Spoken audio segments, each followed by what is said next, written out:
వీర్యదాతగా పేరున్న డెన్మార్క్ ఎవరు? డెన్మార్క్కు చెందిన వీర్యదాత కైల్డ్ అనే మారుపేరు కలిగిన వ్యక్తి 2006 నుంచి 2022 వరకు వీర్యాన్ని దానం చేశారు.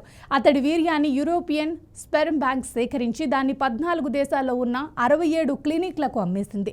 ఒక్క డెన్మార్క్ దేశంలోనే ఈ కైల్డ్ వీర్యదాత ద్వారా 99 మంది పిల్లలు పుట్టినట్లు డిఆర్ సంస్థ వెల్లడించింది. ఇక ప్రపంచవ్యాప్తంగా వివిధ దేశాల్లో కైల్డ్ వీర్యంతో మొత్తంగా 197 మంది పిల్లలు జన్మించినట్లు పేర్కొంది. అయితే 2020 ఏప్రిల్లో కైల్డ్ వీర్యం ద్వారా పుట్టిన ఒక బిడ్డకు క్యాన్సర్ వచ్చినట్లు గుర్తించారు. ఈ క్రమంలోనే వీర్యదాతలో జన్యువు మార్పుపై అనుమానాలు మొదలయ్యాయి.